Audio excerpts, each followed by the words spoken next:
One of the most important threads running through the I-75 CAP feasibility study is the Storytelling Initiative. The Downtown Detroit Partnership, in conjunction with Activate Detroit, AECOM, and Design Corps, have put forth a concerted, consolidated effort to connect with the legacy community most directly impacted by the construction of the I-75 freeway infrastructure. Through targeted outreach to senior communities, educational institutions, and residents across the greater metropolitan Detroit area, the team worked to identify and engage people who lived, worked, or worshiped in this corridor before, during, and after construction forever changed it. Through a series of video and audio recording sessions, both in person and online, residents have been able to share their stories in their own words on their own terms. From those efforts, 10 remarkable stories have been collected from past and present residents of Paradise Valley, Brush Park, Woodward East, and the Cass Technical High School communities. 10 voices, 10 windows into a world that many people in the city never got to see, and that too many others have never stopped grieving.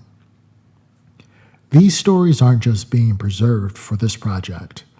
They will be archived and made permanently accessible through the Black Bottom Archives online portal, a living repository that has already collected hundreds of stories from legacy residents displaced by the construction of I-75. Given Paradise Valley's and Brush Park's proximity to both highway projects, the inclusion of these stories into the Black Bottom Archives is a fitting tribute and a fitting destination for these segments of living memory.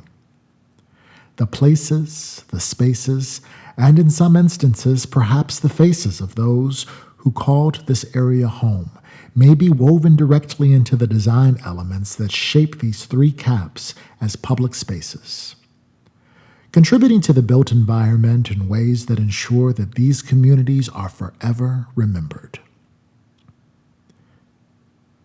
There were those who expressed interest in sharing their stories who unfortunately passed before they had the opportunity to do so. That loss is felt, and it is one of the most urgent reasons this project matters, because we cannot afford to lose this history to time. At its core, this project is about repair.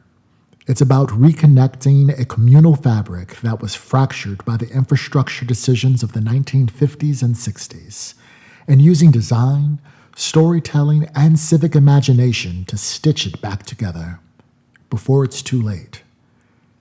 Here are a few excerpts from the stories we've captured, and they speak for themselves as to why this work is so important. East Woodley. I'm since I'm 100 years old. Well, I was in the when they went to school, we had to go down ground, and then go up to go to school. I attended Bishop School, Russell School, Garfield School, and then Cass Tech. I think the most instrumental, the most determinative part of my life was my time at Cass. My history related to this area is really my grandfather, Michael Benno's history. And so he first moved, when he first came to this country, to a small apartment in Brush Park without his wife. And he lived and worshiped at a church that was just to the east of the project area. But my grandmother always had a table full of food, you know, because her backyard was a garden. And when you go out the door, you had to go and pick something out of the garden. And there was a sidewalk and everything else was a garden on both sides of the side, you know. You know, when I always felt like everything that we needed was in our neighborhood. And almost, I used to tell, you know, my son, we really had not a whole lot of reason to leave the neighborhood. I mean, we had stores and movie theaters and drugstores and Well, my family owned a restaurant and a grocery store, and they didn't close the doors until 10 o'clock. Mostly remember going downtown and just looking at all the lights and the people and the activities and just the joy that seemed to be amongst people, black and white.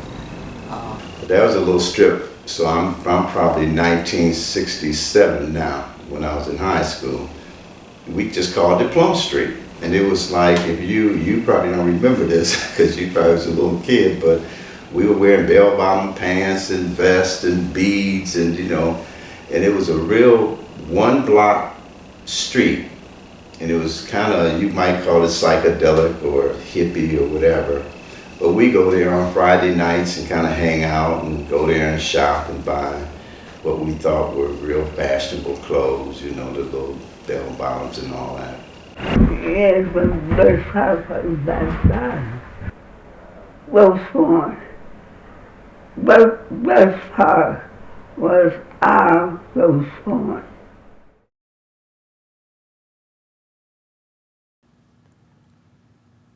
Every family in this project has an origin story. Mississippi, Alabama, Iraq. Before it was a freeway, it was a place you didn't have to leave. The store, the bakery, the barbecue shop, the doctor next door, everything close enough to walk to. Church bells marked the hour. Music floated in the air. Grocers who extended credit on trust alone. Tailors, barbers, restaurants, immigrant and black-owned businesses side by side. Black, Jewish, Chinese, Italian, Chaldean. This corridor held all of it at once. People walked everywhere, to school, to church, to each other. That kind of freedom is its own kind of memory. Construction began in 1959. People heard the machinery from their classrooms. Some walked down into the cut itself just to get their kids to school.